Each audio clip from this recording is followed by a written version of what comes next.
આજે ઘરે જાઓ ને તો તમારા પપ્પાને પૂછજો કે પપ્પા સર કહેતા હતા કે ઓઝોનના લેયરમાં ઘટાડો થાય છે, એ બહુ મોટી ચિંતાનો વિષય છે. તમારા પપ્પા થોડીક વાર તો વિચારશે, અરે ભાઈ શું બોલે, મારા માટે ચિંતાનો વિષય એ છે કે તારી સ્કૂલની ફીસ કેમ ભરવી, મારા માટે ચિંતાનો વિષય એ છે કે હપ્તો કેમ ભરવો, ભાડું કેમ ભરવું. એને ઓઝોનમાં ના ખબર પડે. દરેક માટે ચિંતાનો વિષય અલગ હોય, બરોબર. જેમ કે છોકરીને પૂછશું તો શું હોય ચિંતાનો વિષય તમારા માટે? હા, સિરિયલની કઈક ટેન્શન હશે તમને. હા, વેદને પૂછશું, વેદ શું છે તારા માટે ચિંતાનો વિષય શું છે? હા, આરસીબી ટ્રોફી જીતશે કે નહીં જીતે? ભલા માણસ, અરે એક ટ્રોફી જીતી ગઈ ઘણું છે. તમે કોવિડ બીજી વાર આવી જાય તો હાલશે, કોરોના બીજી વાર આવી જાય, કોંગ્રેસ બીજી વાર આવી જાય હાલશે, પણ આરસીબી ને બીજી ટ્રોફી ના આવી જોઈએ. તો દરેક માટે અલગ અલગ ચિંતાનો વિષય હોય છે, કારણ કે જેવું જેનું નોલેજ. પણ ઓઝોનમાં જે સ્તરમાં ઘટાડો થાય છે એની ચિંતા કોણ કરશે? ખાલી વૈજ્ઞાનિકો. તો ચાલો આજે આપણે સમજીશું ઓઝોન શું છે. ધોરણ 10 નો ઇમ્પોર્ટન્ટ ટોપિક ઓઝોન. તો ઓઝોન બીજું કાંઈ નથી, 3 ઓક્સિજન ભેગા થાય એટલે કે ઓક્સિજનના 3 પરમાણુથી જે વાયુ બને એને ઓઝોન કહેવાય. એક વસ્તુ સમજો, જ્યારે ઓક્સિજનનો એક સિંગલ પરમાણુ હોય તો એને આપણે કહેશું ઓક્સિજનનો પરમાણુ. એક કરતા વધારે પરમાણુ ભેગા થાય એટલે કે ઓક્સિજનના 2 પરમાણુ ભેગા થયા તો એ બની ગયો ઓક્સિજનનો અણુ. અને આપણે શ્વાસમાં જે લઈએ છીએ એ શું છે? એ આપણે આ લઈએ છીએ ઓક્સિજનનો અણુ. તો આ છે આપણી પૃથ્વી. પૃથ્વીની ઉપર એક આવરણ આવેલું છે 15 થી 30 કિલોમીટર ઉપર. આપણે જે રહીએ છીએ એનાથી 15 થી 30 કિલોમીટર ઉપર, એને કહેવામાં આવે છે સ્ટ્રેટોસ્ફિયર. અને એની અંદર તમને જોવા મળે છે ઓઝોન.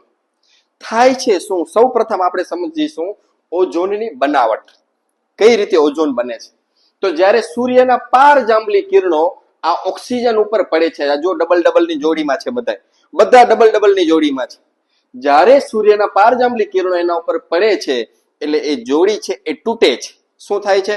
જે ડબલ ઓક્સિજન વાળો અણુ હતો એ શું થાય છે? તૂટે છે.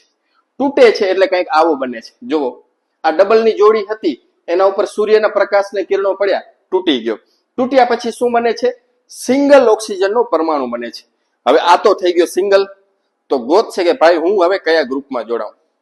તમને ખ્યાલ હોય તો આપણે નાના હતા ત્યારે એક ગેમ રમતા, કેટલા રે કેટલા. એક ભાઈ હોય અહીંયાથી બોલે કેટલા રે કેટલા, તો સામેવાળા બોલે તમે કયો એટલા. તો પેલા કે 2-2, તો બધા 2-2 ની જોડીમાં ગોઠવાઈ જાય. પછી એ કે 3-3, તો 2-2 ની જોડી તોડી અને કોઈક 3 ની અંદર જોડાઈ જાય. તો આવી રીતનું છે કઈક, બરોબર. તો 2 ની જોડી તૂટી એટલે સિંગલ થઈ ગયા. હવે આ સિંગલ થયેલા છે એ ડબલ ની જોડી સાથે જોડાશે. જુઓ, આ સિંગલ થયેલો ઓક્સિજનનો પરમાણુ એ કોઈક ડબલ ઓક્સિજનના અણુ સાથે જોડાશે એટલે હવે બનશે 3 ઓક્સિજન વાળો પરમાણુ. આખી વાર્તા ટૂંકમાં સમજાવું. ઓક્સિજનની જે જોડી હતી 2 પરમાણુઓ વાળી, એ જોડી ઉપર શું પડે છે? સૂર્યના પ્રકાશ એટલે કે સૂર્યના જે પારજાંબલી કિરણો છે પડે છે એટલે જોડી તૂટે છે. જોડી તૂટે છે એટલે જે સિંગલ ઓક્સિજન પરમાણુ છે એ અલગ થાય છે. અને આ સિંગલ ઓક્સિજન કોની સાથે જોડાય છે? બીજા ડબલ ઓક્સિજનના અણુ સાથે, અને આમ ઓઝોન બને છે. બરોબર. તો આવી રીતે ઓઝોનની બનાવટ થાય છે. માની લ્યો કે ઓઝોન ના હોય તો? ઓઝોન એટલે કે પૃથ્વીની ઉપર ઓઝોનનું લેયર ના હોય તો ડાયરેક્ટ સૂર્યના પારજાંબલી કિરણો છે એ પૃથ્વી ઉપર આવે છે, અને એ પારજાંબલી કિરણો ડાયરેક્ટલી આવી જાય પૃથ્વી ઉપર. તો શું થાય છે? તો આવા ચામડીના રોગો એટલે કે ચામડીનું કેન્સર થઈ શકે છે અને આ મોતિયો થઈ શકે છે. તો વિચાર કરો, ઓઝોન એ આપણા માટે શું છે?